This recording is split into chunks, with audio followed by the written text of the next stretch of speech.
My heart aches and drowsy numbness pains my senses, though of hemlock I had drunk, or emptied some dull opiate to the drains 1 minute past and leafwoods had sunk. 'Tis not through envy of thy happy lot, but being too happy in thine happiness, that thou, light-winged dryad of the trees, in some melodious plot of beechen green and shadows numberless, singest of summer in full-throated ease.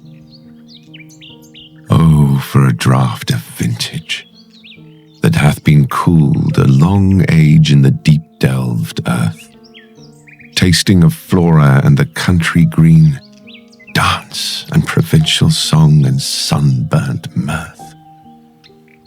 Oh, for a beaker of the warm south, full of the true, the blushful hippocrene, with beaded bubbles winking at the brim and purple-stained mouth, that I might drink and leave the world unseen, and with thee fade away into the forest dim.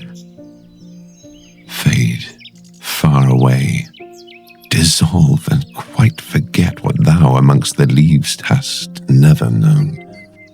The weariness, the fever and the fret here where men sit and hear each other groan, where palsy shakes a few sad last grey hairs, where youth grows pale and spectre thin and dies, where but to think is to be full of sorrow and leaden-eyed despairs, where beauty cannot keep her lustrous eyes, or new love pine at them beyond tomorrow.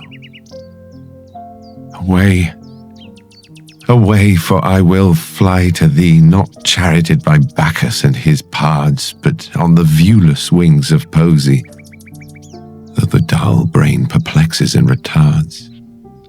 Already with thee, tender is the night, and happily the queen moon is on her throne, clustered round by all her starry fays.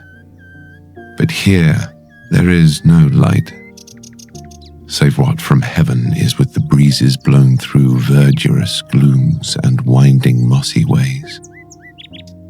I cannot see what flowers are at my feet, nor what soft incense hangs upon the boughs, but in embalmed darkness guess each sweet wherewith the seasonable month endows the grass, the thicket, and the fruit tree wild. White hawthorn and the pastoral eglantine, fast fading violets covered up in leaves, and mid-May's eldest child, the coming musk rose, full of dewy wine, the murmurous haunt of flies on summer eves. Darkling I listen, and for many a time I have been half in love with easeful death, called him soft names in many a mused rhyme, to take into the air my quiet breath. Now more than ever seems it rich to die, to cease upon the midnight with no pain, while thou art pouring forth thy soul abroad in such an ecstasy. Still wouldst thou sing, and I have ears in vain, to thy high requiem become a sod. Thou wast not born for death, immortal bird. No hungry generations tread thee down.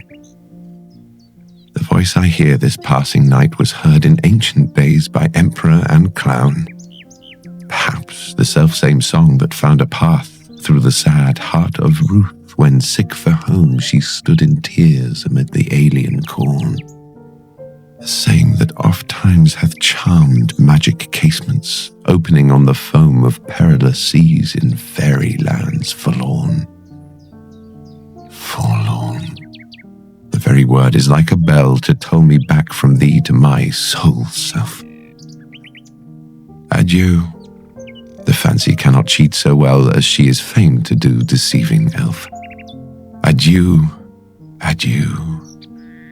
Thy plaintive anthem fades past the near meadows, over the still stream, up the hillside, and now 'tis buried deep in the next valley glades. Was it a vision or a waking dream? Fled is that music. Do I wake or sleep?